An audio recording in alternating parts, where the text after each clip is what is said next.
இப்போ காலிஃப்ளவர்லாம் பார்த்திங்கன்னா அறுவடைக்கு தயாராகிடுச்சு. அதனால் நம்ம வந்து மொத்தமாக வெட்டி ஒரே இடத்துல கும்பலாக போட்டுட்டோம். கும்பலாக போட்டால் தான் நமக்கு மூடை போடுறதுக்கு ஈஸியாக இருக்கும். ஏன்னா காட்டுக்குள்ளேயே வச்சு மூடை போட்டோம்னா நமக்கு வந்து சிரமமாக இருக்கும், தூக்கிட்டு வர்றதுக்கு சிரமமாக இருக்கும். அதனால் ரொம்ப ரொம்ப ரொம்ப சிரமமாக இருக்கனால ஒரே இடத்துல போட்டிருக்கோம்.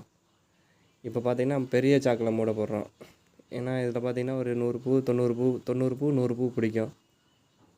மார்க்கெட்டில் வந்து சிவப்பு கலர் சாக்கில் போடுவாங்க, அதெல்லாம் 25 பூ தான் பிடிக்கும். ஏன்னா அது வந்து கமிஷன் கடைக்கு போய் அதுக்கப்புறம் வந்து வியாபாரிகள் வாங்கிட்டு வந்து சந்தையில் வந்து வைப்பாங்க.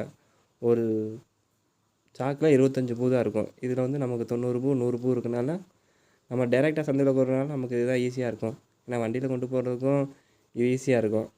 அது வண்டி அந்த மாதிரி சாக்கில் போட்டோம்னா ஒரு 4 சாக்கு 5 சாக்கு பிடிக்கிற இந்த ஒருத்த சாக்கில் இருக்க பூ வந்து 4 சாக்கில் போட வேண்டியதாக இருக்கும்.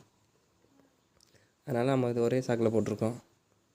இந்த சாக்கு எதுக்கு கொண்டு போகிறோம்னா விரித்து காலிஃப்ளவர் அடுக்கி விற்கிறனால அந்த சாக்கு விரித்து வச்சுருக்கோம்.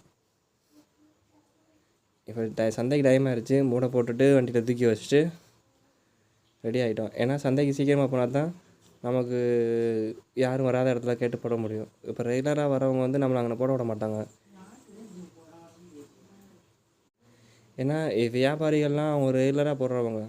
நம்ம சீசனுக்கு தான் காலிஃப்ளவர் வெட்டிட்டு டைரெக்டாக சந்தையில் போய் விற்கிறனால நம்ம யாராச்சும் வராத இடத்துல கேட்டு தான் போட முடியும். அதுவும் பக்கத்து கடைக்காரங்க வந்து கேட்டுணும். அவங்க வந்து வருவாங்க வரமாட்டாங்கன்னு அவங்களுக்கு தெரியும். அதனால் அவங்க சொல்லுவாங்க. அதனால் நம்ம கேட்டுட்டு தான் போடுவோம். அதனால் நாளைக்கு